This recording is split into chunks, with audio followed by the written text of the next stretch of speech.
نحمده ونصلي على رسوله الكريم اما بعد فاعوذ بالله من الشيطان الرجيم بسم الله الرحمن الرحيم رب اشرح لي صدري ويسر لي امري واحلل عقدة من لساني يفقهوا قولي۔ نماز کے دیگر احکام، فرض نماز کی رکعات، سنتیں اور نوافل، ان کے دلائل۔ ابتدائی اسلام میں 2 رکعات کی فرضیت۔ حضرت عائشہ سے مروی ہے، وہ کہتی ہیں کہ شروع میں 2 رکعت نماز فرض ہوئی۔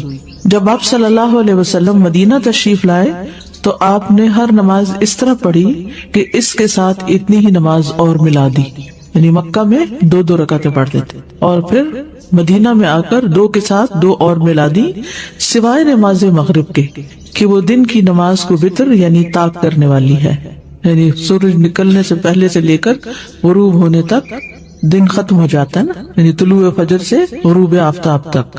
تو دن کی نمازیں جو ہیں ان کو وتر کرنے کے لیے مغرب کی نماز 4 رکعت کی بجائے 3 رکعت ہے، سوائے نماز مغرب کے کہ وہ دن کی نماز کو وتر کرنے والی ہے، اور نماز فجر کے کہ اس میں لمبی قرات کی جاتی ہے تو 2 رکعتیں رکھی گئیں۔ اور جب آپ صلی اللہ علیہ وسلم سفر کرتے تو آپ اپنی سابقہ نمازوں کی طرف لوٹ جاتے، یعنی 2 رکعت نماز پڑھتے، قصر کرتے۔ اسی طرح ایک اور روایت میں آتا ہے، جابر بن زید سے روایت ہے، انہوں نے کہا کہ عائشہ رضی اللہ تعالی عنہا کہتی ہیں کہ آپ صلی اللہ علیہ وسلم مکہ میں 2 رکعت فرض پڑھا کرتے تھے، پھر جب آپ مدینہ تشریف لائے تو 4 اور 3 رکعت والی نمازیں فرض ہو گئیں، تو آپ صلی اللہ علیہ وسلم نے 2 رکعتیں پڑھنا ترک کر دیا اور نماز پڑھنی شروع کر دی، یعنی نئے حکم پر عمل کرتے ہوئے، اور مکہ میں پڑھی جانے والی 2 رکعتوں کو مسافر کے لیے مکمل نماز قرار دیا۔ تو فرض نمازیں 2 بھی ہیں، فجر کی 4 اور 4، ظہر عصر کی، اور مغرب کی 3 اور عشاء کی بھی 4 ہے، تو 2، 3 اور 4 نمازیں جیسا کہ آپ جانتے ہیں کہ معراج کے موقع پر فرض کی گئی تھی، اور اس سلسلے میں طویل حدیث پیچھے آپ پڑھ چکے ہیں صحیح بخاری کی، جس میں آپ صلی اللہ علیہ وسلم اپنا معراج کا سفر بیان کرتے ہوئے فرماتے ہیں کہ مجھے سدرۃ المنتہا تک بلند کیا گیا، اور پھر رات اور دن میں 50 نمازیں فرض کی گئی۔ جب آپ واپس لوٹے تو موسیٰ علیہ السلام نے پوچھا کہ آپ کو کیا حکم دیا گیا ہے، تو آپ نے بتایا کہ 50 نمازوں کا۔ تو موسیٰ علیہ السلام نے کیا کہا تھا کہ آپ کی امت 50 نہیں پڑھ سکتی، جائیے اپنے رب سے تخفیف کروائیے۔ پھر آپ صلی اللہ علیہ وسلم لوٹ کر گئے تو اللہ تعالیٰ نے 10 نمازیں معاف کر دی۔ پھر واپس آئے تو موسیٰ علیہ السلام نے پھر یہی کہا، آپ پھر لوٹ کر گئے تو 10 اور معاف ہو گئی، پھر اسی طرح دوسری دفعہ، تیسری دفعہ، اور پھر اسی طرح جب آخری دفعہ نبی صلی اللہ علیہ وسلم 5 نمازوں کے ساتھ آئے تو موسیٰ علیہ السلام نے کہا میں بنی اسرائیل کا تجربہ کر چکا ہوں، آپ کی امت 5 بھی نہیں پڑھے گی۔ تو آپ نے کہا کہ اب مجھے اپنے رب کے پاس جاتے ہوئے شرم آتی ہے۔ آپ نے فرمایا میں اپنے رب سے کئی دفعہ درخواست کر چکا ہوں، اب مجھے حیا آتی ہے، لہٰذا میں راضی ہوں اور اس کے حکم کو تسلیم کرتا ہوں۔ آپ نے فرمایا میں آگے بڑھا تو ایک منادی یعنی اللہ تعالیٰ نے آواز دی کہ میں نے اپنا حکم جاری کر دیا اور اپنے بندوں پر تخفیف بھی کر دی۔ اور ایک اور روایت سے پتہ چلتا ہے کہ اجر 50 نمازوں کا ہی ہے، جبکہ پڑھی 5 جائیں گی۔ ابن عباس کہتے ہیں کہ اللہ عز و جل نے معراج کے موقع پر اپنے نبی پر 50 نمازیں فرض کی تھی، پھر انہوں نے اپنے رب سے دعا کی تو اس نے انہیں 5 کر دیا۔ تو فرض نمازیں کتنی ہوئی؟ 5 نمازیں فرض ہیں۔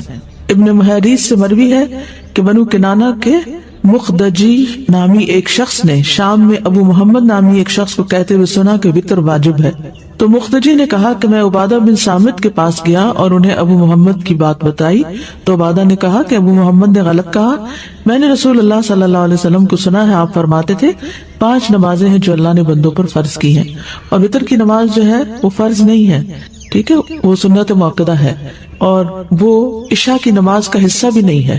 آگے آج ہم انشاءاللہ تفصیل پڑھیں گے تو وہاں آپ سارے دلائل مزید دیکھیں گے۔ انس بن مالک کہتے ہیں کہ ہمیں رسول اللہ صلی اللہ علیہ وسلم سے غیر ضروری طور پر کسی چیز کے بارے میں سوال کرنے سے روک دیا گیا، تو ہمیں بہت اچھا لگتا تھا کہ کوئی سمجھدار بدو آپ کی خدمت میں حاضر ہو اور آپ سے سوال کرے اور ہم بھی جواب سنیں۔ تو بہرحال ایک بدو آیا اور اس نے آپ سے کچھ سوال جواب کیے کہ آسمان کس نے بنایا، زمین کس نے بنائی، پہاڑ کس نے گاڑے، تو آپ نے فرمایا کہ سب کچھ اللہ نے کیا ہے۔ تو اس نے پھر کہا کہ قسم اس ذات کی جس نے آسمان بنایا اور زمین بنائی اور یہ پہاڑ نصب کیے، کیا اللہ ہی نے آپ کو رسول بنا کر بھیجا ہے؟ آپ نے جواب دیا ہاں۔ اس نے کہا آپ کے قاصد نے بتایا ہے کہ دن رات میں ہمارے ذمہ 5 نمازیں ہیں۔ آپ نے فرمایا اس نے سچ کہا۔ تو اس حدیث سے بھی کیا پتہ چلتا ہے کہ فرض نمازیں 5 ہیں۔ اسی طرح ایک اور روایت ہے جو صحیح بخاری ہی کی ہے، ابن عباس سے روایت ہے کہ نبی صلی اللہ علیہ وسلم نے معاذ بن جبل کو یمن روانہ کیا تو فرمایا کہ پہلے اہل یمن کو اس بات کی دعوت دینا کہ اللہ کے سوا کوئی معبود نہیں، یعنی توحید کی دعوت، اور میں اللہ کا رسول ہوں، اور اگر وہ یہ بات مان لیں تو ان سے کہنا کہ اللہ نے ہر دن رات میں ان پہ 5 نمازیں فرض کی ہیں۔ ایکچولی یہ سوال کسی نے مجھ سے کیا تھا ایک بار کہ 5 نمازوں کا کہاں لکھا ہوا ہے، تو ہو سکتا ہے کہ کوئی آپ کو بھی کہے کہ کہاں لکھا ہے 5 نمازوں کے بارے میں۔ تو لاسٹ ویک آپ کو یاد ہوگا کہ میں نے کچھ آیات بھی آپ کو سنائی تھی کہ جس میں جو اشارات نکلتے ہیں وہ 5 نمازوں کے ہیں، اقم الصلاۃ لدلوک الشمس الی غسق اللیل والی، اور اسی طرح سورۃ طٰہٰ کی آیت بھی۔ تو احادیث میں اس کی بھرپور وضاحت ملتی ہے، یعنی ایک نہیں کئی احادیث سے یہ پتہ چلتا ہے کہ جس میں نبی صلی اللہ علیہ وسلم نے 5 نمازوں کی فرضیت کا حکم دیا یا اس کی گواہی دی۔ پھر اسی طرح ایک اور جگہ پر ہے کہ 5 نمازوں کی حفاظت کرنے والے سے اللہ کا وعدہ ہے۔ کس بات کا وعدہ ہے؟ کہ اسے ضرور جنت میں داخل کروں گا، اور جو ان کی حفاظت نہیں کرے گا اس کے لیے اللہ کے ہاں کوئی عہد نہیں۔ فرائض کی ادائیگی کامیابی کی طرف لے جاتی ہے، یعنی یہ بات ہم سب کو اچھی طرح معلوم ہونا چاہیے کہ کامیابی کا انحصار فرائض کی ادائیگی پر ہے۔ بعض اوقات ہم نفلی صدقات، نفلی روزہ، نفل نماز اس کو بڑے شوق سے کرتے ہیں، اور کیا سمجھ کے کرتے ہیں کہ اس میں ہمارے لیے بڑا اجر ہے، اور اس وقت ہم سمجھتے ہیں فرض تو فرض ہے نا، فرض کا اجر ہمارے ذہن میں نہیں آتا۔ تو یاد رکھیے کہ فرض کا اجر نفل سے زیادہ ہے۔ اس کا یہ مطلب نہیں کہ صرف فرض پڑھنے چاہیے، فرض کے علاوہ نوافل بھی پڑھنے چاہیے، لیکن نوافل پڑھنے کا شوق ہونا اور فرض پڑھنے کو بوجھ سمجھنا یہ نہیں ہونا چاہیے۔ جو فرائض کی ادائیگی کرے اس کے لیے جنت کا وعدہ ہے۔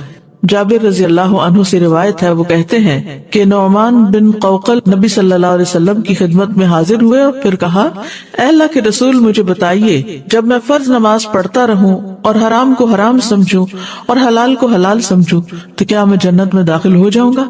تو نبی صلی اللہ علیہ وسلم نے فرمایا کہ ہاں ہو جاؤ گے، اور ایسے شخص کے لیے جنت کے ہر دروازے سے داخلہ ہے۔ عبداللہ ابن عمر سے مروی ہے، انہوں نے کہا کہ رسول اللہ صلی اللہ علیہ وسلم منبر پر چڑھے اور فرمایا، نہیں میں قسم کھاتا ہوں، نہیں میں قسم کھاتا ہوں، نہیں میں قسم کھاتا ہوں۔ پھر آپ نیچے اتر گئے اور فرمایا، خوش ہو جاؤ، خوش ہو جاؤ، یعنی منبر پہ چڑھتے ہوئے کیا فرمایا؟ میں قسم کھاتا ہوں، اور پھر اتر کے کیا فرمایا؟ خوش ہو جاؤ۔ بے شک جس نے 5 نمازیں پڑھی اور کبیرہ گناہوں سے بچتا رہا وہ جنت کے جس دروازے سے چاہے گا داخل ہو جائے گا، یعنی اتنا زیادہ اس کا اجر و ثواب اور اس کا اتنا بڑا انعام ہے۔ اور کبیرہ گناہ کیا ہے؟ والدین کی نافرمانی، اللہ کے ساتھ شرک کرنا، کسی جان کا قتل کرنا، پاک دامن عورتوں پر تہمت لگانا یعنی زنا کی تہمت لگانا، یتیم کا مال کھانا، جنگ سے بھاگنا اور سود کھانا، یہ کبیرہ گناہ ہے۔ تو جو شخص ان کبیرہ گناہوں سے بچے گا اور اپنی 5 نمازیں ادا کرے گا اس کے لیے جنت ہے۔ اب یہ ہے کہ اصل تو 5 فرائض ہی ہیں، لیکن اس کے ساتھ ساتھ ہم سنت اور نفل کیوں پڑھتے ہیں؟ نوافل کی ادائیگی جو ہے یہ فرض کی کمی کو پورا کرتی ہے، یہ یاد رکھیے۔ یعنی جو نماز کے بعد سنت نمازیں ہیں یا نفل نمازیں ہیں یہ دراصل ہمارے فرائض کی کمی کو پورا کرتی ہیں، کیونکہ ہم انسان ہیں، پڑھتے ہوئے کوئی غلطی ہو سکتی ہے، قبول ہو سکتی ہے، کسی اصول کی خلاف ورزی ہو سکتی ہے، تو اس صورت میں جو فرض ہے وہ تو فرض، جو ڈیوٹی ہے اسے تو پورا کرنا ہے۔ اگر اس کو اصل طریقے پر پورا نہیں کیا گیا تو پھر ایکسٹرا والنٹریلی پریئرز کے ساتھ اس کمی کو ہمیں پورا کرنا ہوگا، کیونکہ نمازوں کا حساب ہوگا۔ سنن ابی داؤد کی روایت ہے، نبی صلی اللہ علیہ وسلم نے فرمایا، قیامت کے دن لوگوں کے اعمال میں سے سب سے پہلے نماز کا حساب ہوگا۔ آپ نے فرمایا، ہمارا رب عز و جل فرشتوں سے فرمائے گا، حالانکہ وہ پہلے ہی خوب جاننے والا ہے، میرے بندے کی نماز دیکھو، کیا اس نے اس کو پورا کیا ہے یا اس میں کوئی کمی کی ہے؟ چنانچہ اگر وہ کامل ہوئی تو اس کے لیے پوری کی پوری لکھ دی جائے گی، پوری نماز لکھ دی جائے گی، اور اگر اس میں کوئی کمی ہوئی تو فرمائے گا کہ دیکھو کیا میرے بندے کے کچھ نوافل بھی ہیں؟ اگر اس کے نفل ہوئے تو فرمائے گا میرے بندے کے فرضوں کو اس کے نفلوں سے پورا کر دو، پھر اسی انداز سے دیگر اعمال لیے جائیں گے، یعنی سارٹنگ کی جائے گی نا اعمال نامے کی کہ جی نمازیں کدھر ہیں، پوری ہیں جی پوری ہیں، کوئی کمی تو نہیں، کوئی کمی نہیں، نہ کبھی قضا کی، نہ کبھی بھولے، نہ کوئی چھٹی، اب کیا ہے ان کو پورے کا پورا لکھ دو۔ لیکن اگر اس سارٹنگ میں کچھ کمی ہوئی تو وہاں کہاں سے پوری کریں گے کمی؟ اس کے لیے پھر نوافل کام آئیں گے. تو اس لیے نوافل بھی شوق سے پڑھنے چاہیے تاکہ اصل پوری ہو جائے. سنت جو ہے وہ فرض میں شامل ہوں گی یا نوافل میں شامل ہوگا؟ نوافل میں شامل ہوگی.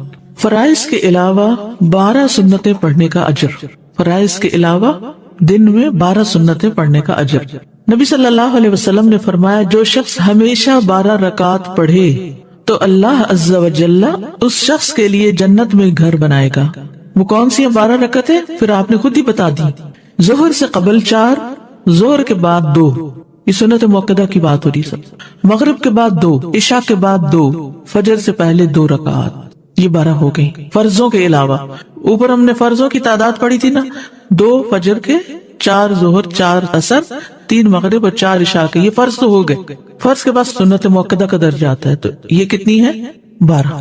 ٹھیک ہے. فجر میں 2، ظہر میں 4 پہلے 2 بعد میں، مغرب میں 2 بعد میں، عشاء میں 2 بعد میں فرضوں کی. ٹھیک ہے. عامر بن اوس رضی اللہ عنہ سے روایت ہے، انہوں نے کہا کہ مجھے انبسہ بن ابی سفیان نے اپنے مرض الموت میں ایک حدیث سنائی جس سے انتہائی خوشی حاصل ہوتی ہے. کہتے ہیں میں نے ام حبیبہ سے سنا، وہ کہتی تھی میں نے رسول اللہ صلی اللہ علیہ وسلم کو فرماتے ہوئے سنا جس نے ایک دن اور رات میں یعنی 24 آورز میں 12 رکعتیں ادا کی اس کے لیے ان کے بدلے جنت میں ایک گھر بنا دیا جاتا ہے. ام حبیبہ رضی اللہ عنہا نے کہا جب سے میں نے ان کے بارے میں رسول اللہ صلی اللہ علیہ وسلم سے سنا میں نے انہیں کبھی نہیں چھوڑا. ٹھیک ہے. جب سے میں نے ان کے بارے میں ام حبیبہ سے سنا میں نے انہیں کبھی ترک نہیں کیا. اب ہم نے بھی ترک نہیں کرنی، پوری کوشش کرنی. اچھا اس میں ایک گنجائش بھی آگے آپ دیکھیں گے کہ اگر کسی وجہ سے جیسے ظہر میں جلدی ہے، آپ نے فرض پڑھ لیے الوداع کے اندر ہی اور سنت سوچتے ہیں گھر جا کے پڑھیں گے، جب تک گھر پہنچے عصر کا وقت بھی قریب ہو گیا، تو آپ چاہے عصر کا وقت داخل ہو رہا ہے اندر باہر ہے تب بھی پڑھ سکتے ہیں. ایون اگر عصر کی نماز بھی پڑھ لی ہے پھر اس کے بعد بھی پڑھ سکتے ہیں. اتنی گنجائش ہے ان میں. ٹھیک ہے. لیکن پڑھنے کا اہتمام کرنا چاہیے. سنتیں گھر میں پڑھنا پسندیدہ ہے مردوں کے لیے بھی. تو آپ کے لیے بھی اگر آپ یہاں پر پڑھ لیتے ہیں کہ دیر نہ ہو جائے تو جا کے گھر میں اپنی سنتیں ادا کیجیے. ابن عمر رضی اللہ عنہما سے روایت ہے، انہوں نے کہا کہ رسول اللہ صلی اللہ علیہ وسلم نے فرمایا اپنے گھروں میں اپنی کچھ نماز پڑھ لیا کرو اور انہیں قبرستان نہ بناؤ. گھروں میں نماز پڑھ لیا کرو، انہیں قبرستان نہ بناؤ. یعنی ساری نمازیں باہر ہی نہیں پڑھ کے آ جانی چاہیے، چاہے مسجد ہی کیوں نہ ہو. مسجد میں فرائض اور باقی گھر میں. سنت موقدہ اور غیر موقدہ. بعض اہل علم کے نزدیک سنت موقدہ سے مراد وہ سنتیں ہیں جنہیں نبی صلی اللہ علیہ وسلم نے ادا کیا اور ان پر ہمیشگی اختیار کی، جیسے رواتب سنتیں کا سنن رواتب، یعنی جن کو چھوڑا نہیں آپ نے، جو فرض نماز سے پہلے اور بعد کی سنتیں اور وتر وغیرہ ہیں جو ابھی اوپر آپ نے ان کی تفصیل پڑھی. اور سنت غیر موقدہ سے مراد مطلق سنتیں ہیں جن پر نبی صلی اللہ علیہ وسلم نے ہمیشگی اختیار نہ کی، ان کو غیر موقدہ کہتے ہیں. ٹھیک ہے. جیسے عصر سے پہلے کی 4 رکعتیں یا ظہر کے آخر میں 2 نوافل جن کو آپ کہتے ہیں. سنت موقدہ کون کون سی ہیں؟ فجر سے پہلے کی 2 سنتیں، ظہر سے پہلے کی 4 سنتیں، ظہر کے بعد کی 2 سنتیں، مغرب کے بعد کی 2 سنتیں، عشاء کے بعد کی 2 سنتیں. اور غیر موقدہ کون کون سی ہیں؟ ظہر کی 2 رکعتوں کے بعد کی 2 رکعتیں، عصر سے پہلے کی 4 رکعتیں، مغرب سے پہلے کی 2 ہلکی رکعتیں. آپ نے دیکھا ہوگا کہ حرم میں جب اذان ہوتی ہے مغرب کی تو سب لوگ کیا کرتے ہیں؟ 2 رکعت پڑھ لیتے ہیں. یہ غیر موقدہ ہے. تو جب ہمارے لوگ دیکھتے ہیں پہلی دفعہ تو پریشان ہوتے ہیں کہ مغرب سے پہلے بھی نماز ہوتی ہے، ہمیں تو پتہ ہی نہیں. پھر فجر کی رکعات کی تعداد 2 فرض رکعات. اب ان کے دلائل ہیں. قیس بن عمر رضی اللہ عنہ بیان کرتے ہیں کہ رسول اللہ صلی اللہ علیہ وسلم نے ایک شخص کو دیکھا جو فجر کی نماز کے بعد 2 رکعتیں پڑھ رہا تھا. تو رسول اللہ صلی اللہ علیہ وسلم نے فرمایا صبح کی نماز 2 رکعتیں ہیں. تو اس شخص نے کہا میں نے فرض سے پہلے ہی 2 رکعتیں یعنی فجر کی سنتیں نہیں پڑھی تھی جو میں نے اب پڑھی ہیں. بس رسول اللہ صلی اللہ علیہ وسلم خاموش ہو گئے. ٹھیک ہے. تو فجر کے بعد رکعتیں نہیں ہیں الا یہ کہ آپ کی سنت رہ جائے. جیسے لاسٹ ٹائم بھی ذکر ہوا تھا نا نماز قضا کرنے کا، کہ اگر آپ اٹھیں اور صرف 10 منٹ باقی ہیں تو آپ جلدی سے وضو کر کے فرائض ادا کر لیتے ہیں، پھر سورج نکلنے کا انتظار کرتے ہیں. جب وہ بلند ہو جاتا ہے تو 2 سنتیں جو آپ کی چھوٹ گئی تھی فجر کی وہ آپ اس وقت ادا کر لیتے ہیں. ٹھیک ہے. فرض سے پہلے 2 سنتیں. حضرت حفصہ کہتی ہیں کہ جب مؤذن اذان دیتا ہے اور فجر طلوع ہو جاتی جب مؤذن آذان دیتا اور فجر طلوع ہو جاتی تو آپ صلی اللہ علیہ وسلم 2 رکعتیں پڑھتے تھے۔ یہ کون سی سنتیں ہیں مؤکدہ؟ کون سی؟ فجر کی، فجر سے پہلے کی 2 سنتیں ہیں۔ نبی صلی اللہ علیہ وسلم کا کسی بھی حالت میں یہ سنتیں نہ چھوڑنا، یہ جو فجر کی 2 سنتیں ہیں۔ قابوس اپنے والد سے روایت کرتے ہیں، انہوں نے کہا کہ میرے والد نے ایک عورت کو عائشہ رضی اللہ عنہا کی طرف بھیجا تاکہ وہ ان سے سوال کرے کہ کون سی نماز رسول اللہ صلی اللہ علیہ وسلم کو زیادہ محبوب تھی کہ جس پر آپ ہمیشگی کرتے تھے۔ انہوں نے کہا وہ نماز جو آپ کسی صورت نہ چھوڑتے، خاص صحت مند ہوتے یا مریض ہوتے یا سفر میں ہوتے یا مقیم ہوتے، وہ فجر سے پہلے کی 2 رکعتیں ہیں۔ کب کب نہیں چھوڑتے تھے؟ نہ صحت کی حالت میں، نہ بیماری کی حالت میں، نہ سفر کی حالت میں، نہ قیام کی حالت میں، کبھی بھی نہیں یہ 2 رکعتیں چھوڑی۔ ان کی اتنی زیادہ امپورٹنس ہے، بہت اجر و ثواب بھی ہے، کیونکہ اگلی حدیث سے آپ دیکھ کے پتہ چلے گا کہ یہ دنیا و ما فیہا سے بہتر ہے۔ حضرت عائشہ رضی اللہ عنہا نبی صلی اللہ علیہ وسلم سے روایت کرتی ہیں کہ آپ نے فرمایا فجر سے پہلے کی 2 رکعتیں دنیا اور جو کچھ اس میں ہے اس سے بہتر ہے۔ یہ بتائیے دنیا میں کیا کیا۔ ایک دن کسی نے مجھے ایک میسج بھیجا جس میں انہوں نے دنیا کا جو سب سے امیر ترین انسان ہے اس کو کھڑا دکھایا، اس کے شاید کوئی پراپرٹی جگہ تھی اس کے پاس، پھر نمبر 2، پھر نمبر 3، پھر 4 اور 5ویں نمبر پہ ایک بندے کو سجدہ کرتے ہوئے دکھایا، اور نیچے حدیث لکھی تھی کہ طلوع فجر کے وقت 2 رکعت نماز پڑھنا کیا ہے؟ دنیا اور جو کچھ اس میں ہے، سب بلینئر سے بڑھ کر آپ بلینئر ہر روز ہو جاتے ہیں اگر آپ یہ 2 رکعتیں پڑھ لیتے ہیں، اتنا بڑا اجر و ثواب کماتے ہیں۔ لیکن کبھی ہم اٹھے دیر سے ہیں اور کبھی کچھ نہیں، ان کی حفاظت کرنی چاہیے اور ان کی ادا کرنے کا شوق ہونا چاہیے۔ ان کی اہمیت کی وجہ سے آپ دیکھیے کہ صحیح مسلم کی روایت میں آتا ہے نبی صلی اللہ علیہ وسلم نے طلوع فجر کے وقت 2 رکعتیں نماز پڑھنے کے بارے میں فرمایا کہ ان کو پڑھنا میرے نزدیک ساری دنیا سے زیادہ محبوب ہے، ساری دنیا سے زیادہ محبوب ہے ان کو پڑھنا۔ اب دنیا کی اپنی محبوب چیزیں، جو بھی پیاری پیاری چیزیں ہیں، آپ کو ان سب کی لسٹ بنا لیجئے اور اس کے ایکول ان 2 رکعتوں کو رکھ لیجئے۔ دیکھیے والذین آمنوا اشد حبا للہ، انسان کو انسانوں سے بھی محبت ہوتی ہے، ان کی ملاقات کا بھی شوق ہوتا ہے، ان کے پاس بیٹھ کے بھی مزہ آتا ہے، سب باتیں اپنی جگہ ہیں، لیکن جب اللہ تعالیٰ بلا لیتے ہیں تو جو واقعی محبت کرتا ہوگا اللہ سے اس کا دل بے چین ہو جائے گا۔ نماز کا وقت شروع ہوتے ہی دل بے چین ہو جائے گا، پھر اس کا دل نہیں لگے گا کسی اور سے باتیں کرنے میں، پھر وہ کہے گا کہ میں جلدی جاؤں اور اپنے رب سے ملاقات کروں۔ اس معیار پہ ہم نے اپنے دلوں کو لانا، یہ نہیں کہ جو دنیا کے کام ہے ان میں اتنی دلچسپی، اتنی گہرائی، اچھا یہ کر لوں، یہ کر لوں، یہ کر لوں، نہیں۔ پھر فجر کی یہ سنتیں ہلکی رکعتیں ہیں۔ حضرت عائشہ سے روایت ہے، انہوں نے کہا کہ رسول اللہ صلی اللہ علیہ وسلم رات کو 13 رکعتیں پڑھتے تھے، پھر جب صبح کی اذان سنتے تو ہلکی پھلکی 2 رکعتیں یعنی فجر کی سنتیں پڑھتے تھے، ہلکی پھلکی۔ ابو ہریرہ کہتے ہیں کہ رسول اللہ صلی اللہ علیہ وسلم نے فرمایا جب تم میں سے کوئی صبح فجر سے پہلے 2 رکعت یعنی سنتیں پڑھے تو اس کو چاہیے کہ اپنی دائیں کروٹ پر لیٹ جائے۔ حضرت عائشہ کہتی ہے کہ جب نبی صلی اللہ علیہ وسلم فجر کی 2 رکعتیں پڑھ لیتے تو اگر میں سوئی ہوتی تو لیٹ جاتے اور اگر میں جاگ رہی ہوتی تو مجھ سے باتیں کرنے لگتے۔ اب سوال یہ پیدا ہوتا ہے کہ جس کی فجر کی سنتیں رہ جائیں وہ کب ادا کرے؟ کبھی آپ کی رہ گئی، کیوں؟ ٹھیک ہے ٹائم کم تھا، اور عموماً ٹائم کی کمی سے ہی ہوتا ہے، اور بعض اوقات ایسا ہوتا ہے کہ ہمیں اندازہ نہیں ہوتا کہ کسی مسجد میں یا حرم میں نماز شروع ہونے کا وقت کتنا ہے۔ ہم گھر سے وضو وغیرہ کر کے نکلتے ہیں کہ وہاں جا کے پہلے سنت پڑھیں گے پھر فرض پڑھیں گے، اتنے میں کیا ہوتا ہے تکبیر ہو جاتی۔ آپ اب کشمکش میں سنت پڑھو کہ فرض پڑھو۔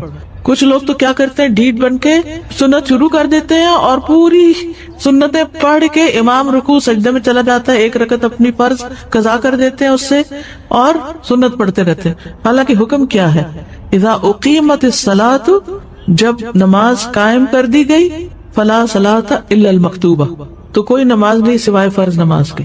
ہاں یہ کہا جاتا ہے کہ اگر آپ نے پڑھ لی ہے اور سجدے میں ہے مثلاً یا تحیات پر ہے تو درود شریف پڑھ کے آپ سلام پھیر سکتے ہیں، کیونکہ درود شریف پڑھنا لازم ہے نماز میں، اس کے بغیر نماز نہیں ہوتی۔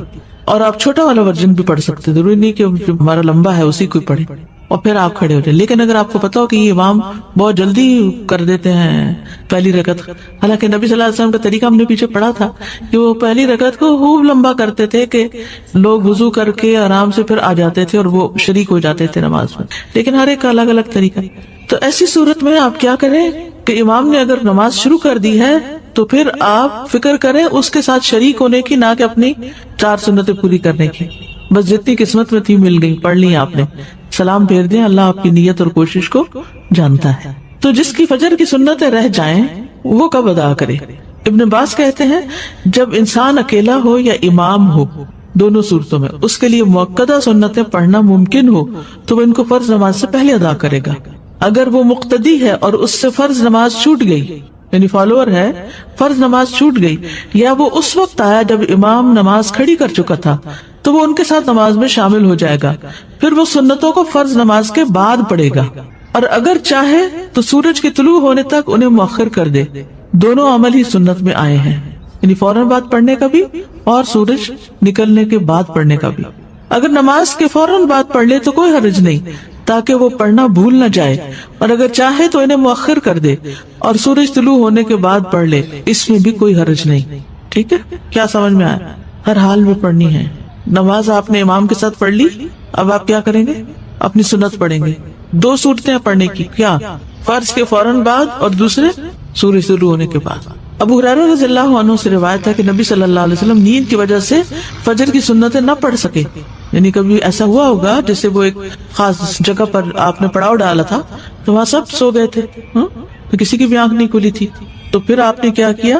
سورج طلوع ہونے کے بعد ان کی قضا دی، یعنی اس وقت صرف فرض نہیں پڑھے گئے بلکہ سنتیں بھی پڑھی گئی۔ فجر کی نماز جیسے اگر آپ سفر میں ہیں اور کوئی وجہ تھی کہ جس کی وجہ سے آپ پڑھ ہی نہیں سکے، تو جب آپ لینڈ کریں گے تو اس وقت سنت اور فرض دونوں پڑھیں گے۔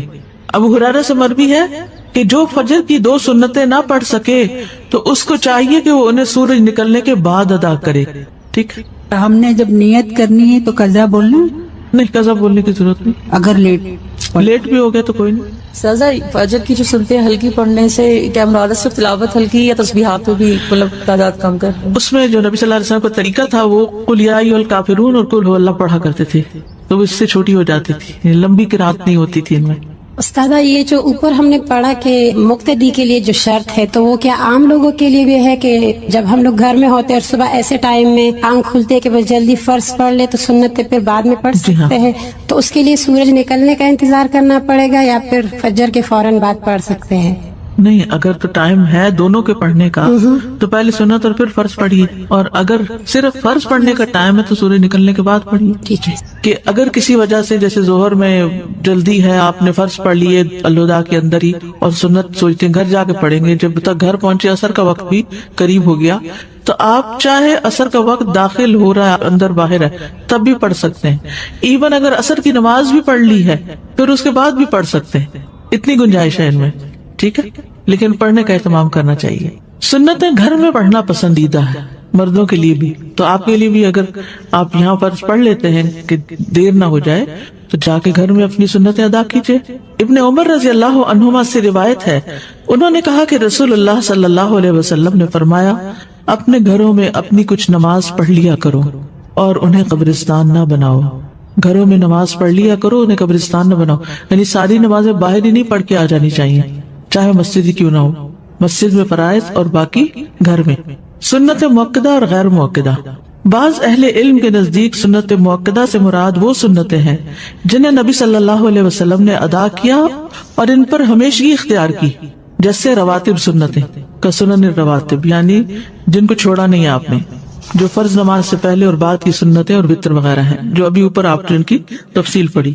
اور سنت غیر موقدہ سے مراد مطلق سنتیں ہیں جن پر نبی صلی اللہ علیہ وسلم نے ہمیشگی اختیار نہ کی، ان کو غیر موقدہ کہتے ہیں۔ ٹھیک ہے، جیسے عصر سے پہلے کی 4 رکعتیں یا ظہر کے آخر میں 2 نوافل جن کو آپ کہتے ہیں۔ سنت موقدہ کون کون سی ہیں؟ فجر سے پہلے کی 2 سنتیں، ظہر سے پہلے کی 4 سنتیں، ظہر کے بعد کی 2 سنتیں، مغرب کے بعد کی 2 سنتیں، عشاء کے بعد کی 2 سنتیں۔ اور غیر موقدہ کون کون سی ہیں؟ ظہر کی 2 رکعتوں کے بعد کی 2 رکعتیں، عصر سے پہلے کی 4 رکعتیں، مغرب سے پہلے کی 2 ہلکی رکعتیں۔ آپ نے دیکھا ہوگا کہ حرم میں جب اذان ہوتی ہے مغرب کی تو سب لوگ کیا کرتے ہیں؟ 2 رکعت پڑھ لیتے ہیں، یہ غیر موقدہ ہے۔ تو جب ہمارے لوگ دیکھتے ہیں پہلی دفعہ تو پریشان ہوتے ہیں کہ مغرب سے پہلے بھی نماز ہوتی ہے، ہمیں تو پتہ ہی نہیں۔ پھر فجر کی رکعات کی تعداد 2 فرض رکعات، اب ان کے دلائل ہیں۔ قیس بن عمر رضی اللہ عنہ بیان کرتے ہیں کہ رسول اللہ صلی اللہ علیہ وسلم نے ایک شخص کو دیکھا جو فجر کی نماز کے بعد 2 رکعتیں پڑھ رہا تھا، تو رسول اللہ صلی اللہ علیہ وسلم نے فرمایا، صبح کی نماز 2 رکعتیں ہیں، تو اس شخص نے کہا میں نے فرض سے پہلے ہی 2 رکعتیں یعنی فجر کی سنتیں نہیں پڑھی تھی جو میں نے اب پڑھی ہیں. بس رسول اللہ صلی اللہ علیہ وسلم خاموش ہو گئے. ٹھیک ہے, تو فجر کے بعد رکعتیں نہیں ہیں الا یہ کہ آپ کی سنت رہ جائے. جیسے لاسٹ ٹائم بھی ذکر ہوا تھا نا نماز قضا کرنے کا, کہ اگر آپ اٹھیں اور صرف 10 منٹ باقی ہیں تو آپ جلدی سے وضو کر کے فرائض ادا کر لیتے ہیں, پھر سورج نکلنے کا انتظار کرتے ہیں. جب وہ بلند ہو جاتا ہے تو 2 سنتیں جو آپ کی چھوٹ گئی تھی فجر کی وہ آپ اس وقت ادا کر لیتے ہیں. ٹھیک ہے, فرض سے پہلے 2 سنتیں. حضرت حفصہ کہتی ہیں کہ جب مؤذن اذان دیتا ہے اور فجر طلوع ہو جاتی, جب مؤذن اذان دیتا اور فجر طلوع ہو جاتی تو آپ صلی اللہ علیہ وسلم 2 رکعتیں پڑھتے تھے. یہ کون سی سنتیں ہیں موقدہ؟ کون سی؟ فجر کی, فجر سے پہلے کی 2 سنتیں ہیں. نبی صلی اللہ علیہ وسلم کا کسی بھی حالت میں یہ سنتیں نہ چھوڑنا, یہ جو فجر کی 2 سنتیں ہیں. قابوس اپنے والد سے روایت کرتے ہیں, انہوں نے کہا کہ میرے والد نے ایک عورت کو عائشہ رضی اللہ عنہا کی طرف بھیجا تاکہ وہ ان سے سوال کرے کہ کون سی نماز رسول اللہ صلی اللہ علیہ وسلم کو زیادہ محبوب تھی کہ جس پر آپ ہمیشگی کرتے تھے. انہوں نے کہا وہ نماز جو آپ کسی صورت نہ چھوڑتے, خاص صحت مند ہوتے یا مریض ہوتے یا سفر میں ہوتے یا مقیم ہوتے, وہ فجر سے پہلے کی 2 رکعتیں ہیں. کب کب نہیں چھوڑتے تھے؟ نہ صحت کی حالت میں, نہ بیماری کی حالت میں, نہ سفر کی حالت میں, نہ قیام کی حالت میں. کبھی بھی نہیں یہ 2 رکعتیں چھوڑی. ان کی اتنی زیادہ امپورٹنس ہے. بہت اجر و ثواب بھی ہے کیونکہ اگلی حدیث سے آپ دیکھ کے پتا چلے گا کہ یہ دنیا و ما فیہا سے بہتر ہے. حضرت عائشہ رضی اللہ عنہا نبی صلی اللہ علیہ وسلم سے روایت کرتی ہیں کہ آپ نے فرمایا فجر سے پہلے کی 2 رکعتیں دنیا اور جو کچھ اس میں ہے اس سے بہتر ہے. یہ بتائیے دنیا میں کیا کیا. ایک دن کسی نے مجھے ایک میسج بھیجا جس میں انہوں نے دنیا کا جو سب سے امیر ترین انسان ہے اس کو کھڑا دکھایا, اس پہ شاید کوئی پراپرٹی جگہ تھی اس کے پاس, پھر نمبر 2, پھر نمبر 3, پھر 4, 5ویں نمبر پہ ایک بندے کو سجدہ کرتے ہوئے دکھایا, اور نیچے حدیث لکھی تھی کہ طلوع فجر کے وقت 2 رکعت نماز پڑھنا کیا ہے دنیا اور جو کچھ اس میں ہے. سب بلینئر سے بڑھ کر آپ بلینئر ہر روز ہو جاتے ہیں اگر آپ یہ 2 رکعتیں پڑھ لیتے ہیں. اتنا بڑا اجر و ثواب کماتے ہیں. لیکن کبھی ہم اٹھے دیر سے ہیں اور کبھی کچھ نہیں. ان کی حفاظت کرنی چاہیے اور ان کی ادا کرنے کا شوق ہونا چاہیے. ان کی اہمیت کی وجہ سے آپ دیکھیے کہ صحیح مسلم کی روایت میں آتا ہے نبی صلی اللہ علیہ وسلم نے طلوع فجر کے وقت 2 رکعتیں نماز پڑھنے کے بارے میں فرمایا کہ ان کو پڑھنا میرے نزدیک ساری دنیا سے زیادہ محبوب ہے. ساری دنیا سے زیادہ محبوب ہے ان کو پڑھنا. اب دنیا کی اپنی محبوب چیزیں جو بھی پیاری پیاری چیزیں ہیں آپ کو ان سب کی لسٹ بنا لیجئے اور اس کے ایکول ان 2 رکعتوں کو رکھ لیجئے. دیکھیے والذین آمنوا اشد حبا للہ, انسان کو انسانوں سے محبت ہوتی ہے, ان کی ملاقات کا بھی شوق ہوتا ہے, ان کے پاس بیٹھ کے بھی مزہ آتا ہے, سب باتیں اپنی جگہ ہیں. لیکن جب اللہ تعالیٰ بلا لیتے ہیں تو جو واقعی محبت کرتا ہوگا اللہ سے اس کا دل بے چین ہو جائے گا. نماز کا وقت شروع ہوتے ہی دل بے چین ہو جائے گا, پھر اس کا دل نہیں لگے گا کسی اور سے باتیں کرنے میں, پھر وہ کہے گا کہ میں جلدی جاؤں اور اپنے رب سے ملاقات کروں. اس معیار پہ ہم نے اپنے دلوں کو لانا. یہ نہیں کہ جو دنیا کے کام ہے ان میں اتنی دلچسپی, اتنی گہرائی, اچھا یہ کر لوں, یہ کر لوں, یہ کر لوں, نہیں. پھر فجر کی یہ سنتیں ہلکی رکعتیں ہیں.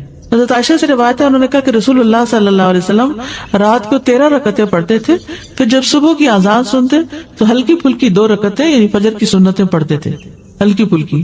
ابو ہریرہ کہتے ہیں کہ رسول اللہ صلی اللہ علیہ وسلم نے فرمایا جب تم میں سے کوئی صبح فجر سے پہلے 2 رکعت یعنی سنتیں پڑھے تو اس کو چاہیے کہ اپنی دائیں کروٹ پر لیٹ جائے.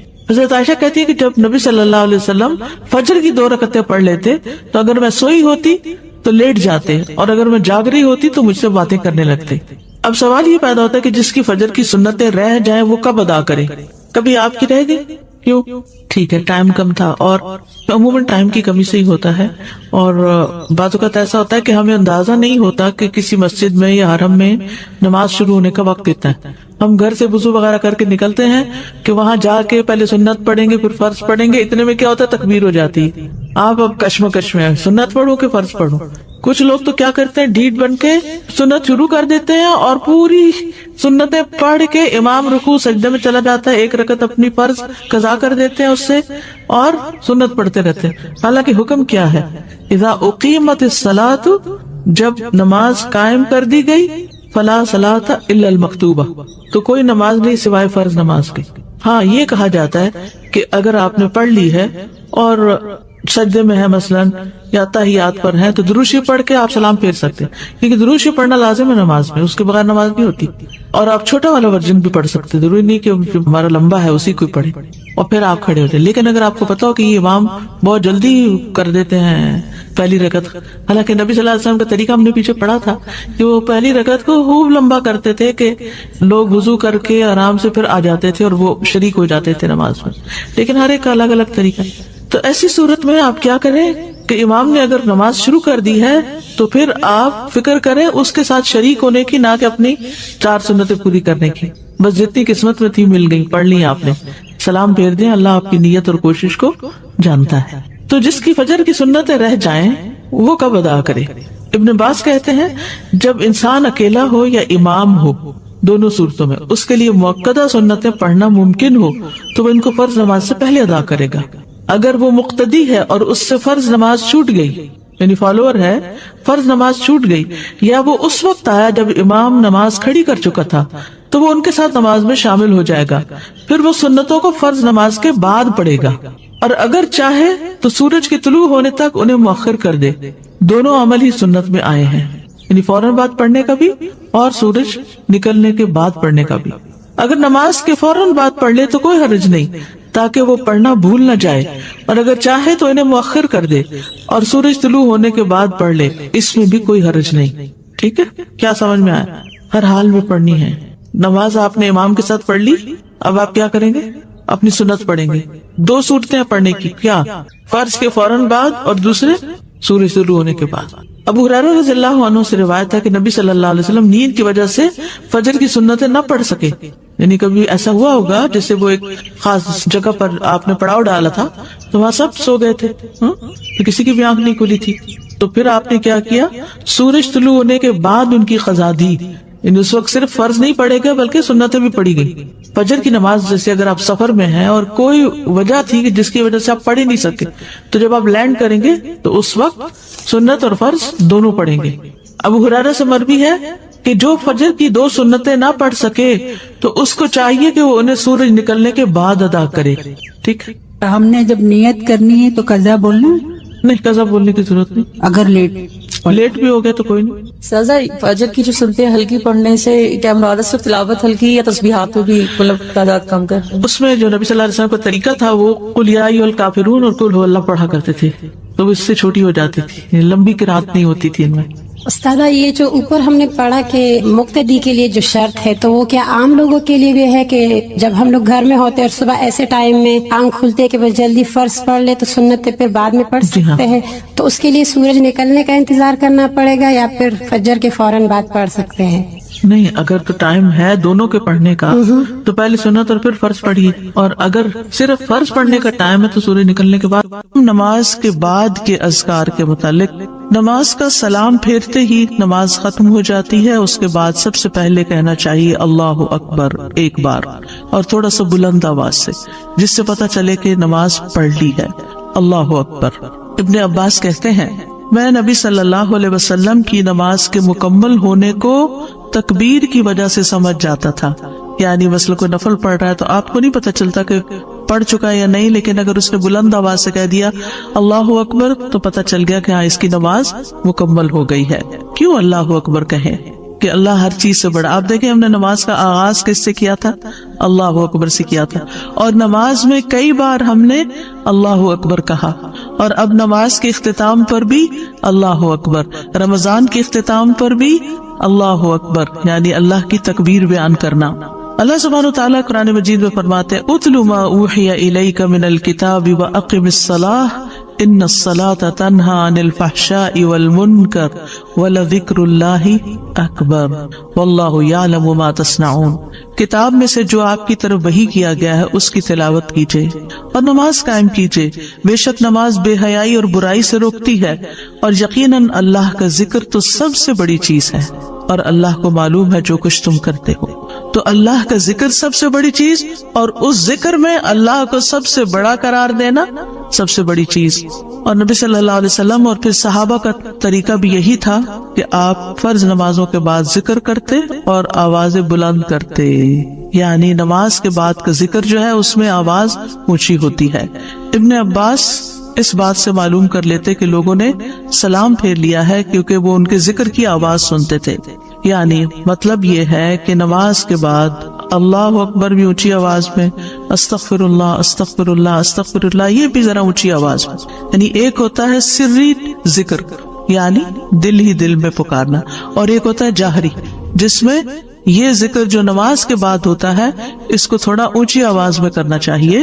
اور جس طرح وتر ختم ہونے کے بعد سبحان الملک القدوس سبحان الملک القدوس سبحان الملک القدوس ذرا اونچی آواز میں کہنا چاہیے.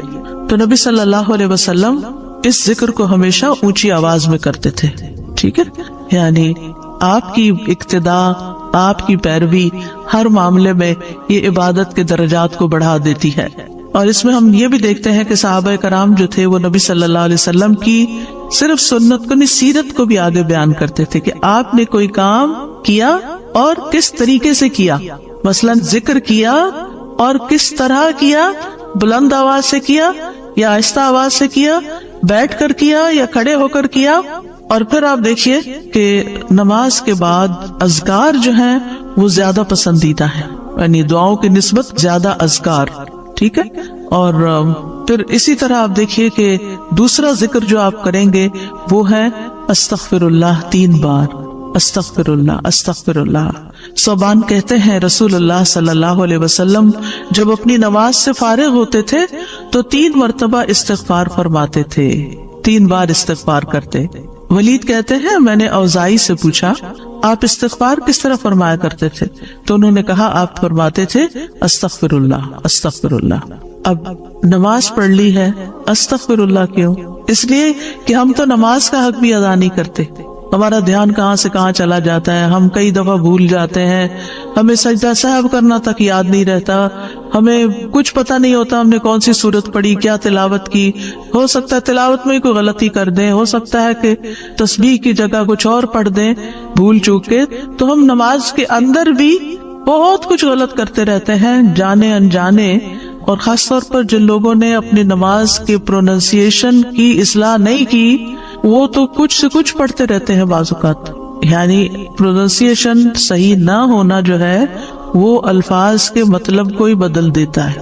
اس لیے پہلی پرائرٹی میں کوئی ایسا ٹیچر ڈھونڈیے کہ جو آپ کی نماز سن کے اس کا پروننسیشن آپ کو ٹھیک کر دے.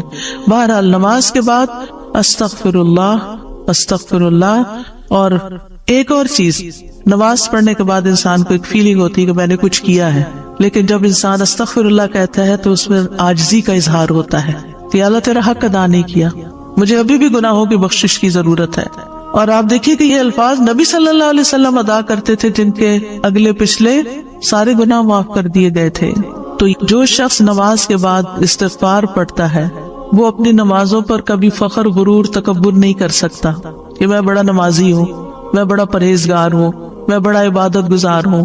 نہیں، وہ یہ دیکھے گا کہ میں نے حق ادا نہیں کیا، میرے سے جو کمی کوتاہی ہوئی ہے اللہ تعالیٰ اس کو معاف کر دے. جو چیز مکمل طور پر ادا کرنی چاہیے تھی اس کو اس طرح نہیں ادا کیا، کچھ نہ کچھ کوتاہی واقع ہو گئی، تو اس بخشش کے طلب کرنے سے اللہ تعالیٰ کوتاہی سے درگزر فرما دے گا انشاءاللہ. اور ویسے بھی استغفار کرنے سے نقص یا کمی کوتاہی جو ہے اس کا ازالہ ہوتا ہے ہماری عام روزمرہ زندگی میں بھی. تیسرا ذکر، اب آپ دیکھ رہے ہیں یہ ذکر ہے، اللہ اکبر بھی ذکر ہے، استغفر اللہ بھی ذکر ہے، اور تیسرا یہ بھی ذکر ہے اللہم انت السلام ومنک السلام تبارکت ذل جلال والاکرام. اے اللہ تو سراپا سلامتی ہے اور تجھی سے سلامتی حاصل ہوتی ہے، تو بڑی برکتوں والا ہے اے جلال و اکرام والے. یعنی استغفار کے بعد پھر فوراً بعد اللہ تعالیٰ کی تعریف اور یہ ذکر. السلام جو ہے یہ اللہ تعالیٰ کے ناموں میں سے ایک نام ہے جس کا مطلب یہ ہے کہ اللہ تعالیٰ ہر طرح کی آفات سے، عیبوں سے، ہر طرح کے نقص سے سلامت ہے. کوئی چیز اس کو نقصان نہیں دے سکتی، نہ لوگوں کی باتیں جو اللہ تعالیٰ کے خلاف کرتے ہیں، یا لوگوں کے گمان، یا لوگوں کی نافرمانیاں اور گناہ اور عبادت نہ کرنا، اللہ کا حکم نہ ماننا. اللہ تعالیٰ کو کوئی چیز نقصان نہیں دیتی، وہ سلامت ہے، اس کو کسی کی ضرورت ہی نہیں ہے. یہ جو کچھ ہم کرتے ہیں، ذکر ہو عبادت ہو، یہ اپنے ہی فائدے کے لیے کرتے ہیں، اللہ تعالیٰ پر کچھ احسان نہیں ہے. تو ہم یہ کہتے ہیں اللہم انت السلام، کہ اللہ تعالیٰ آپ سراسر سلامتی ہیں اور آپ کا ہر فعل جو ہے وہ ظلم سے سلامت ہے، پاک ہے، ہر شر سے پاک ہے، آپ کی تقدیر، آپ کے فیصلے، ہر چیز سلامتی پر مبنی ہے۔ وَمِنْكَ السلام، سلامتی تیری ہی طرف سے آتی ہے، یعنی تو ہی سلامتی دیتا ہے یا تو ہی سلامتی کو روک لیتا ہے، سلامتی کا مالک بھی تو ہی ہے، تو سلامت رکھے تو ہم سلامت ہیں۔ تو یہ تعلق اللہ تعالیٰ سے انسان اپنا ظاہر کرتا ہے، انسان اپنے رب کے بارے میں کیا سمجھتا ہے۔ تبارکتا، تبارکتا کا لفظ برکت سے ہے، جس کا مطلب ہوتا ہے کثرت سے کسی چیز کا بڑھنا اور قائم رہنا، یعنی تیری خیرات و برکات بہت زیادہ ہیں۔ ذل جلال والاکرام، اے عزت اور جلال والے، جلال کا مطلب ہے عظمت، بڑائی، اور اکرام کا مطلب ہے احسان، یعنی تو اپنے بندوں کو عزت و اکرام دیتا ہے، اپنے رسولوں کو، اپنے انبیاء کو اور اپنے صالح بندوں کو تو ہی عزت اور اکرام اور برکتیں عطا کرتا ہے، ساری نعمتیں تیری ہی طرف سے ہیں۔ اور یہ کتنا خوبصورت ذکر ہے جو ہم ہر نماز کے بعد کرتے ہیں، یا جو نہیں کر رہے انہیں لازماً کرنا چاہیے، کہ اللہ سبحانہ وتعالیٰ سے ہم اپنے اچھے گمان کا اظہار کرتے ہیں اور ایک طرح سے انڈائریکٹلی سلامتی اور برکت طلب بھی کرتے ہیں۔ آپ دیکھیے عموماً ہم جب کسی چیز کے اندر فائدہ دیکھتے ہیں تو ہم خیر اس سے وابستہ کر لیتے ہیں، یہ ہے تو کام ہوگا، یہ نہیں تو کام ہی نہیں ہوگا۔ مثلاً آپ کوئی قلم خریدتے ہیں اور اس سے لکھنا شروع کرتے ہیں اور آپ کو اچھا لگتا ہے، یا آپ اس سے جو لکھنا چاہتے تھے آرٹیکل یا کوئی چیز یا نوٹس اپنے تو بڑے اچھے لکھ پاتے ہیں، تو آپ کہنے لگتے ہیں یہ قلم بڑا مبارک ہے۔ ٹھیک ہے بھئی، قلم اچھا ہے، فائدہ دے رہا ہے آپ کو، لیکن اصل تو اللہ نے آپ کے لیے یہ وسیلہ بنایا کہ اس نے آپ تک یہ پہنچایا۔ تو اصل برکت اور خیر اور سلامتی کا منبع اللہ رب العزت کی ذات ہے۔ چیزوں کے ساتھ مت چمٹ جائیے اور ان پر اتنے ڈیپینڈنٹ نہ ہو جائے کہ اللہ کو بھول جائیں اور اللہ تعالیٰ کی نعمت اور اللہ تعالیٰ کا احسان یاد نہ کریں۔ تو اس لیے ہر نماز کے بعد ہم اس بات کا اقرار کرتے ہیں کہ ساری برکتیں تیری ذات سے ہیں یا رب، ساری سلامتی تیری طرف سے ہے یا رب، عزت اور اکرام تیری ہی طرف سے ہے یا رب، تو ہی جس کو چاہے اس پر احسان فرماتا ہے، لہٰذا ہم یہ سب کچھ تجھ سے ہی طلب کرتے ہیں۔ پھر آپ دیکھیے چوتھا ذکر ہے لا الہ الا اللہ وحدہ لا شریک لہ، لہ الملک و لہ الحمد وہو علی کل شیء قدیر۔ یہ بھی آپ 3 بار پڑھ سکتے ہیں، یہ بھی ذکر ہے، یعنی 3 مرتبہ اللہ تعالیٰ کی توحید کا اقرار۔ مغیرہ بن شعبہ جو وحی کے کاتب تھے ان سے مروی ہے کہ معاویہ رضی اللہ عنہ نے مغیرہ کو لکھا کہ کوئی حدیث جو آپ نے رسول اللہ صلی اللہ علیہ وسلم سے سنی ہو وہ مجھے لکھ کر بھیجیں۔ راوی کہتے ہیں کہ مغیرہ رضی اللہ عنہ نے انہیں لکھا کہ میں نے آپ صلی اللہ علیہ وسلم سے سنا ہے آپ اپنی نماز سے فارغ ہونے کے بعد 3 مرتبہ یہ پڑھا کرتے تھے لا الہ الا اللہ وحدہ لا شریک لہ، لہ الملک و لہ الحمد وہو علی کل شیء قدیر۔ سب سے پہلے توحید کا اقرار کہ اللہ ایک ہے، وہی الہ ہے، وہی خالق ہے، مالک ہے، رب ہے، معبود ہے۔ پھر اس بات کا انکار کہ کوئی اس کا شریک ہو، لا شریک لہ، اور پھر لہ الملک، بادشاہت بھی اسی کی ہے، معبود بھی وہی ہے، بادشاہ بھی وہی ہے، اور ایسا بادشاہ ہے وَلَهُ الْحَمْدُ کہ اس کی تعریف ہے۔ دنیا کے بادشاہوں کا حشر ہوتا دیکھا ہے آپ نے، ان کے ساتھ کیا کیا جاتا ہے، لیکن اللہ سبحانہ وتعالیٰ کی بادشاہت پر کوئی آنچ نہیں آتی، کوئی اس کو ہلا نہیں سکتا، کوئی اس کو نقصان نہیں دے سکتا، کوئی اس پر باتیں نہیں بنا سکتا، کوئی اس کا نقص نہیں نکال سکتا کہ اللہ تعالیٰ نے آسمان میں یہ کیا چیز بنا دی، اب زمین میں کیا بنا دی، نہیں، وَلَهُ الْحَمْدُ، اسی کی ہے تعریف، یعنی ایسا بادشاہ کہ جو قابل تعریف ہے، اور ایسا بادشاہ کہ وَهُوَ عَلَى كُلِّ شَيْءٍ قَدِيرٌ۔ دنیا کے بادشاہ انتہائی بے بس لاچار ہوتے ہیں، ان کے ہاتھ میں کچھ نہیں ہوتا، وہ انسانوں کے محتاج ہوتے ہیں، انسانوں کی خدمت کے، انسانوں کی مدد کے، انسانوں کے مال کے محتاج ہوتے ہیں۔ یہ بادشاہت کیا بادشاہت ہے جس کی ساری ڈیپینڈنسی لوگوں کے اوپر ہے۔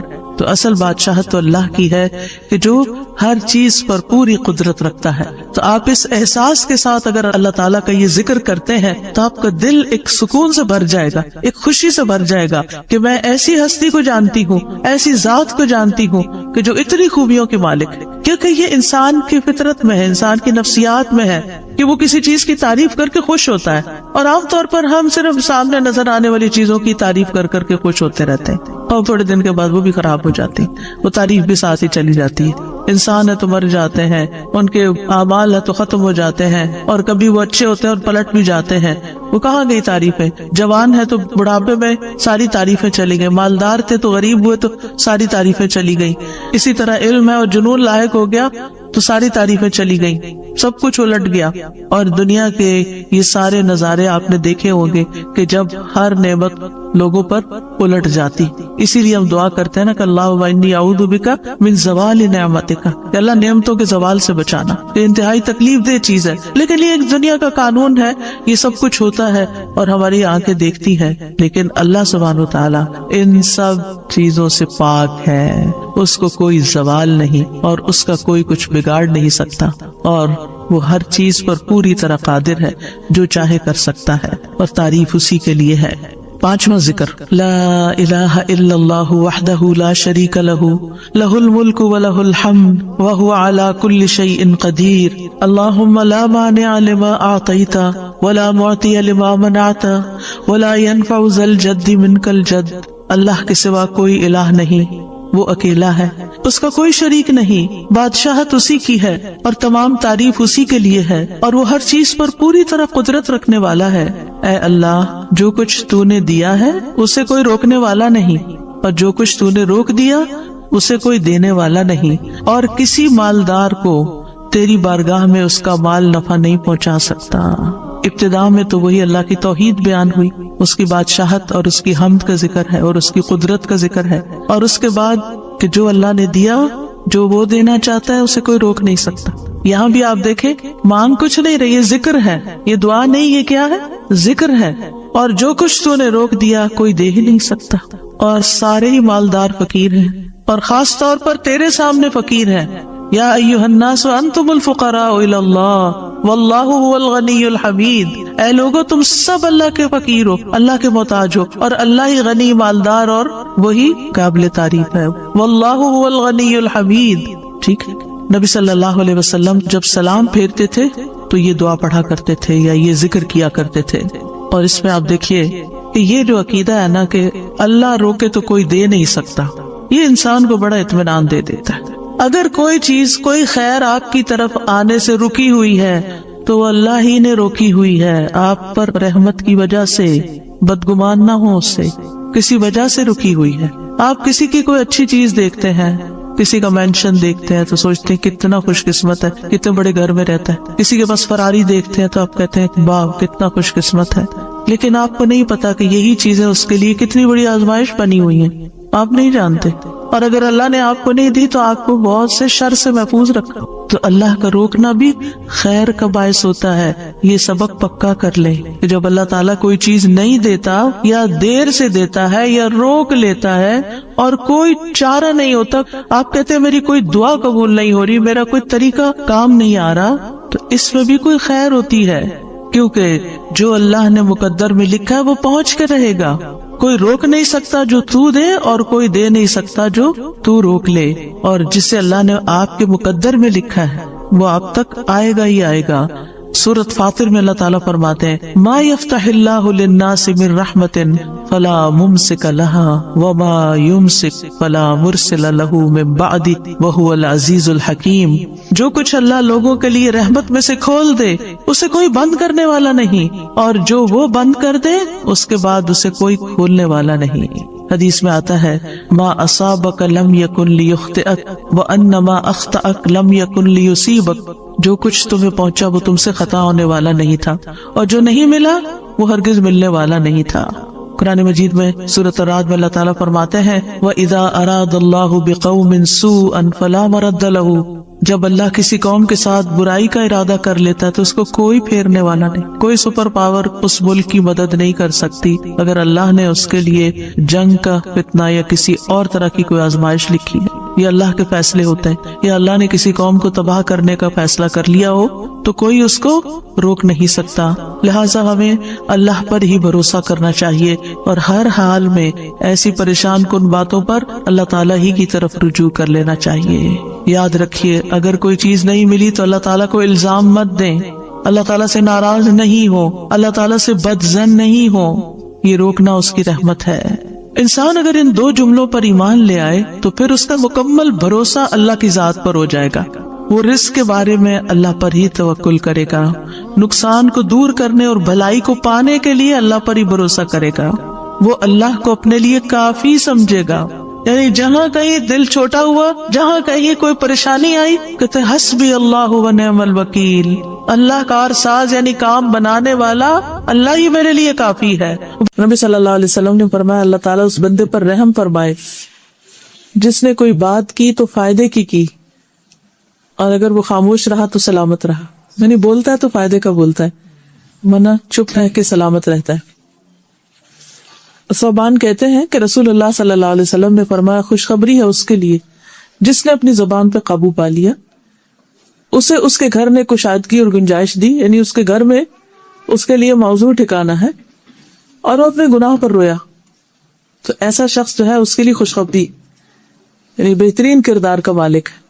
پھر ہمسایوں کی بات آتی تو ہمسایوں کا کیا ہے کہ رسپیکٹ دینا، ان کو ان کے حقوق کا خیال رکھنا، ان کو اہمیت دینا، امپورٹنس دینا، ضرورت کے وقت ان کے کام آنا. اسی طرح انسان کی خوش قسمتی کی 4 چیزیں، 4 علامتیں: نیک بیوی، کھلا گھر، نیک ہمسایہ، اچھی سواری. یہ 4 چیزیں جس کے پاس ہو وہ انتہائی خوش قسمت انسان ہے.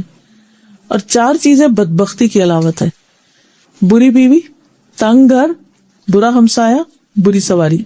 یہ چاروں چیزیں انسان کی زندگی حرام کر کے رکھ دیتی ہیں. تو ہمیں یہ دیکھنا چاہیے کہ ہم دوسروں کے حق میں کیسے ہمسائے. حضرت عبداللہ بن عمر سے روایت ہے رسول اللہ صلی اللہ علیہ وسلم نے فرمایا اللہ کے نزدیک بہترین دوست وہ ہیں جو اپنے دوست کے لیے بہتر ہیں. بہترین ساتھی وہ ہے خیر الاصحاب. اصحاب کا لفظی ترجمہ تو ساتھی کمپینین کیا جاتا ہے، وہی ٹھیک ہے، لیکن دوست ساتھی کے معنوں میں بھی استعمال ہوتا ہے. اور بہترین پڑوسی وہ ہیں جو اپنے پڑوسی کے حق میں اچھے ہیں. ہمسائے کا اتنا بڑا مقام ہے کہ انسان کے اچھے یا برے ہونے کا سرٹیفکیٹ وہ دیتے ہیں.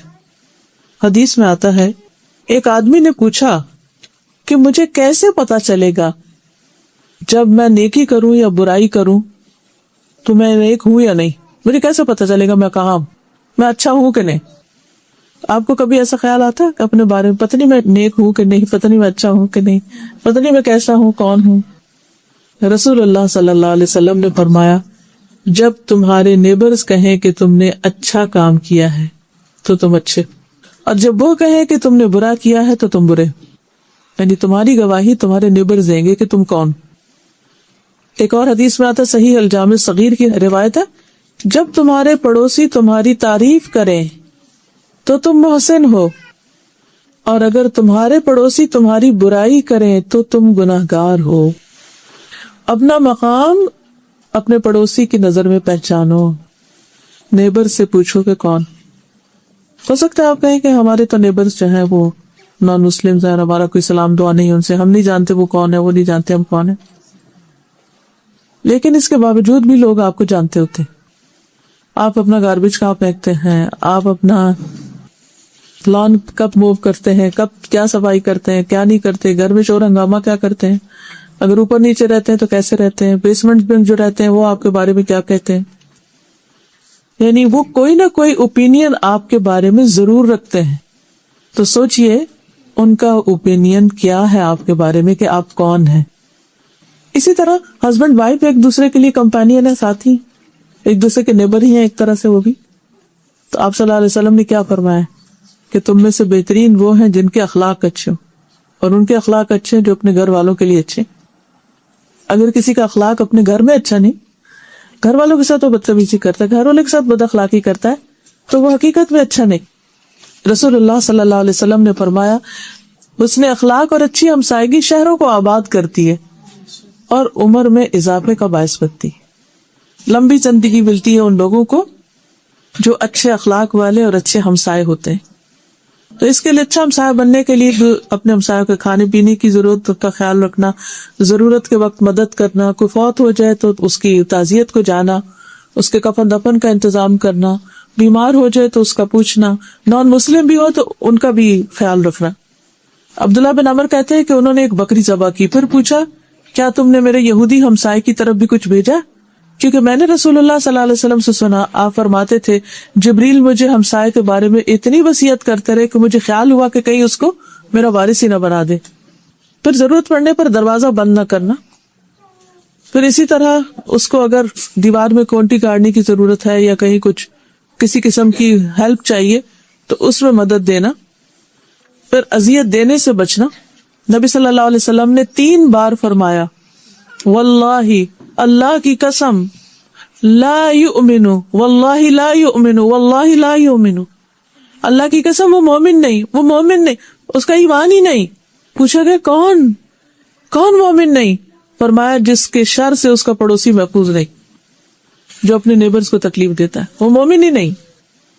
پھر اسی طرح آپ نے فرمایا پڑوسی کو تکلیف دینا نیکیوں کو اس طرح مٹا دیتا ہے جس طرح سورج برف کو مٹاتا ہے. یعنی سورج نکلتا تو برف میلٹ ہونا شروع ہو جاتی ہے، اسی طرح پڑوسیوں کو تکلیف دینے سے نیکیاں میلٹ ہونے لگتی ہیں، ختم ہونے لگتی ہیں. نبی صلی اللہ علیہ وسلم کو بتایا گیا کہ ایک عورت کثرت سے نماز، روزہ، صدقہ کرنے میں مشہور ہے لیکن اپنی زبان سے پڑوسیوں کو تنگ کرتی ہے. آپ نے فرمایا وہ جہنمی ہے. پھر کہا گیا یا رسول اللہ صلی اللہ علیہ وسلم فلاں عورت نماز، روزہ، صدقے کی کمی کا شکار ہے، یہ نہیں فرض نہیں ادا کرتی، یعنی بہت ایکسٹرا نہیں کرتی، لیکن وہ صرف پنیر کے چند ٹکڑے صدقہ کرتی ہے لیکن اپنی زبان سے پڑوسیوں کو تکلیف نہیں دیتی. فرمایا وہ جنتی.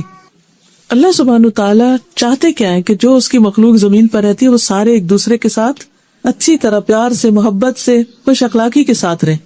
مسند احمد کی روایت ہے وہ شخص جنت میں داخل نہ ہوگا جس کا ہمسایہ اس کی شرارتوں سے محفوظ نہیں. قیامت کے دن سب سے پہلے جو جگڑنے والے اللہ کے حضور حاضر ہوں گے وہ 2 ہمسائے ہوں گے. تو رسول اللہ صلی اللہ علیہ وسلم نے دعا بھی مانگی ہے کہ اللہ تعالیٰ برے ہمسائے سے پناہ دے. پھر مہمان نوازی آتی. بقدر استطاعت انسان اپنے مہمان کا خیال رکھے. حضرت ابراہیم علیہ السلام کا واقعہ قرآن مجید میں آتا ہے کہ کس طرح انہوں نے اپنے مہمانوں کا خیال رکھا. پھر یہ ہے کہ جب حضرت ابراہیم کے پاس مہمان آئے تو وہ فوراً گئے اور جا کے بھنا ہوا بچڑا لے کر آئے. جب انہوں نے کھایا نہیں مہمانوں نے تو تب انہیں پریشانی لاحق ہوئی. پھر اسی طرح اگر کوئی نان مسلم بھی مہمان ہو تو اس کی بھی عزت کرنی چاہیے.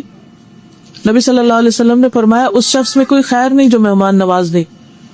پھر اسی طرح 1 دن رات خوب خاطر مدارت کا حکم ہے اور 3 دن تک مہمانی ہوتی ہے، اس کے بعد وہ گھر کے فرد کی طرح ہوتا ہے. پھر 3 دن سے زیادہ میزبان کو تکلیف میں ڈالنا بھی جائز نہیں، الا یہ کہ کوئی بہت مجبوری ہو تو کسی کے گھر میں انسان ٹھہرے ورنہ نہ ٹھہرے. پھر اسی طرح یہ ہے کہ ایک کا مہمان سب کا مہمان ہوتا ہے، یعنی اگر کوئی کسی ایک گھر میں مہمان آیا تو وہ سارے نیبرز کے لیے، سب کے لیے مہمان ہوگا.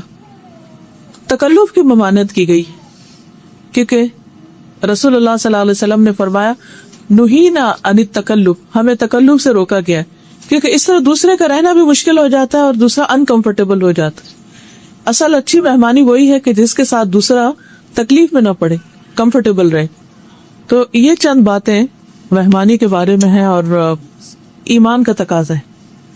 تو ہمارا اسلام اور ایمان اور دین اور اخلاق یہ سب ہمارے ایکشن سے پتہ چل گا. اور کبھی ونس اپان اے ٹائم کوئی کسی کو ملتا ہے تو اتنی بات نہیں ہوتی، لیکن جو روز ملے، ساتھ رہے، ان کا ایک دوسرے پر حق زیادہ ہو جاتا ہے. تو اللہ تعالیٰ سے دعا ہے کہ وہ ہمیں عمل کی توفیق عطا. سبحان اللہ والحمد للہ ولا الہ الا اللہ واللہ اکبر ولا حول ولا قوة الا باللہ العلی العظیم. اللہم صلی علی محمد وعلی آل محمد کما صلیت علی ابراہیم وعلی آل ابراہیم انک حمید مجید. اللہم بارک علی محمد وعلی آل محمد کما بارکت علی ابراہیم وعلی آل ابراہیم انک حمید مجید. ربنا آتنا فی الدنیا حسنۃ وفی الآخرۃ حسنۃ وقنا عذاب النار. ربنا لا تزغ قلوبنا بعد اذ ہدیتنا وہب لنا من لدنک رحمہ انک انت الوہاب. ربنا ہب لنا من ازواجنا وذریاتنا قرۃ اعین وجعلنا للمتقین اماما. یا اللہ پاک جو کچھ ہم نے پڑھا ہے، سنا ہے، سیکھا ہے، سکھایا ہے، ہمیں اس پر عمل کی توفیق عطا فرما. اللہ ہمیں جہنم کی آگ سے بچا لے، جنت الفردوس میں جگہ عطا فرما. یا رب العالمین تو ہمارے اخلاق کو بہترین کر دے، ہمارے معاملات کو بہترین کر دے، ہمیں اپنی زبان کو کنٹرول کرنے کا طریقہ سکھا دے. یا اللہ تو ہمیں، ہماری اولادوں کو، ہمارے شوہروں کو، ہمارے بچوں کو، سب کو نیک ہدایت عطا فرما۔ یا اللہ ان سب کے اندر ایمان اور تقوی پیدا کر دے، ہم سب کو اپنے راستے پہ چلنے کی توفیق دے۔ اللہ اس دین کو، ایمان کو ہماری نسلوں میں جاری باقی رکھنا۔ یا اللہ تو ہم سب کا خاتمہ اور انجام بخیر کرنا۔ اللہ تو ہم سب سے راضی ہو جا۔ رب